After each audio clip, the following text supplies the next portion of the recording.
Hey folks, how are you? And international season's upon us as it's already kicked off in South America just a little while ago. We might have our second coaching sacking of this campaign already, as Juan Reynoso might be on the way out at Peru, as his team is losing 1-0 to Bolivia as we speak. There might be changes, but as of right now, Peru are losing. Peru could end up in last place in World Cup qualifying yet again, as they did in the last time around going to Qatar. They were in last place with 1 point. Now, they were able to turn it around, but then they had Ricardo Gareca on board. When it comes to the topics at hand, the main topics that everyone wants to talk about, let's take it alphabetically. But first, I don't know what Comebol were thinking when they started to put Colombia-Brazil and Argentina-Uruguay at the same time. Don't ask me why. I don't have a reason. I don't understand.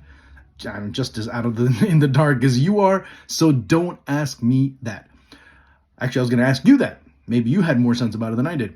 But enough of that.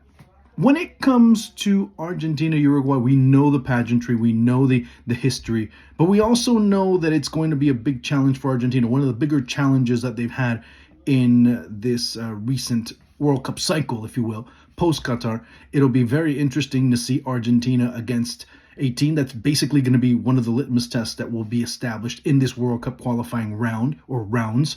Because not only is it going to be against Uruguay later on in the round, later on next week, to be more specific, they'll have to travel to Maracanã to face Brazil. A Neymarless Brazil, but a Brazil nonetheless that needs to recover in a big way. They're going to have to find a way, talk about Brazil, to recover beforehand and focus on Colombia as they go to Barranquilla and face the Cafeteros. That'll be interesting to see as well. But first, of course, Argentina and Uruguay.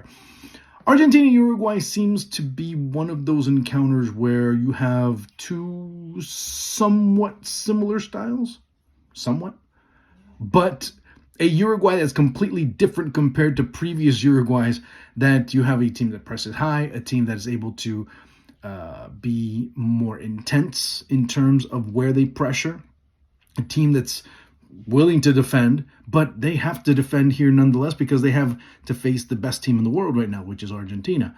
And with a team that's already with a system established, with an idea of play that regardless of who you put into that said system, that said formation for Lionel Scaloni, they understand exactly what they need to do. And the drop-off isn't that much, if at all, when you start to see subs come in for the Albiceleste. Meanwhile, for Uruguay, it's still a team that's learning. It's still a team that's trying to understand what Marcelo Bielsa is looking to implement. But so far, you can say that they've been able to establish a relatively good passing grade. You see players beginning to shine. The big question was, who's going to be that number 9 now that Luis Suarez and Edinson Cavani aren't getting called up anymore, although Luis Suarez is in the call-up. Cavani also did get called up, but he was out due to injury. What ends up being more interesting in all of this is that Luis Suarez will have a less prominent role in terms of what he's going to be doing, because obviously Darwin Núñez is now the man at Uruguay, alongside Nico de la Cruz. It'll be interesting to see him. It'll be interesting to see de la Cruz. It'll also be interesting to see George Andarrascaeta and how he starts to fit into all of this. Because you have a player that is a Bielsa player through and through in De La Cruz, box to box, running back and forth, defending and being able to implement the different facets of Bielsistic football against, well, in contrast to a player like Darrascaeta, who's not that. He depends a lot of individual creativity and being able to find the spaces and find those passes. I'm not saying that he's any less than De La Cruz, but he's going to have to fit into a system a little bit better compared to De La Cruz, who ends up being molded into the system a little bit better. It'll be quite the contrast in seeing how these two teams are going to go after each other. To me, it's going to be one of the more if not the most entertaining match in this international date.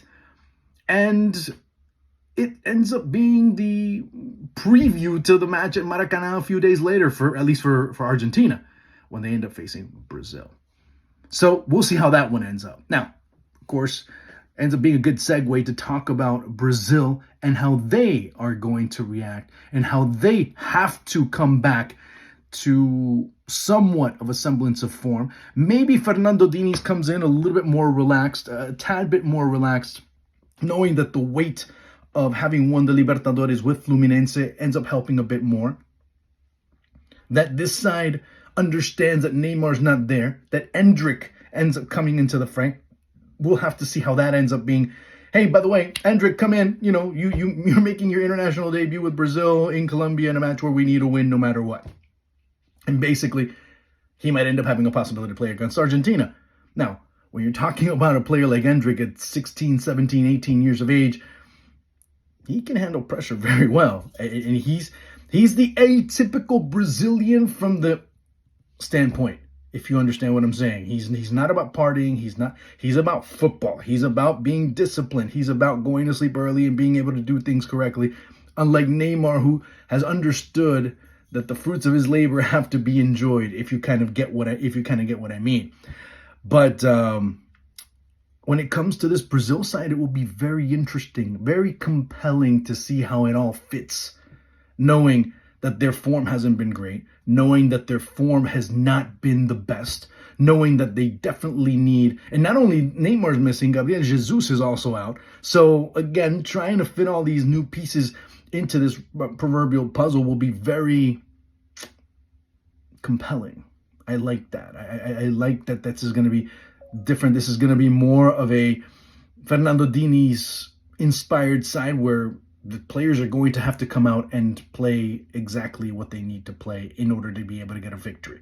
Against a Colombia side that is very rugged defensively, they don't concede very many goals. They're coming off a relative, I mean, you can't say it's a skid. It's like Colombia just goes into neutral and it's just zero. They don't go down, they don't go up. It's just, they flatline a bit. And in football, if you flatline, it's like you're dropping off to a certain extent because you're not going forward, you're going backward, but people are leapfrogging over you. So you end up kind of losing that. And again, Colombia ends up finding out that their scoring punch is struggling, something that happened last time around and what ended up eventually not allowing them to get to Qatar in the World Cup in 2022. You're starting to see it yet again with Nestor Lorenzo. They're not losing, but then again, they're a team that is starting to not win either. And when you start falling behind the pace and you start to lose points and you start dropping points, that's when you start lamenting it when we return to World Cup qualifying come September of next year. Is, okay, how do we get this all back together? So if you start solving things now, if you're Colombia, you end up making a big difference coming into September, going into Copa America and understanding what you need to do, going into the month of March and knowing exactly how to plan the rest of the year out with a little bit more ease, not trying to slap solutions together and make things a little bit more, more desperate looking, if you will. So that's where things end up coming for Colombia. This match is crucial. This match is vital for them. Is a draw feasible? Yeah, because it's Brazil, but you don't want to be dropping points at home. And Colombia have already dropped way too many points at home, and that's exactly where they don't want to put themselves in the position to be. Because let's say Colombia ends up getting a draw, they end up not being too successful away from home. Well, they could find themselves in a bit of trouble come the end of this World Cup qualifying phase and looking into March and looking into Copa America and looking into the other things that I mentioned.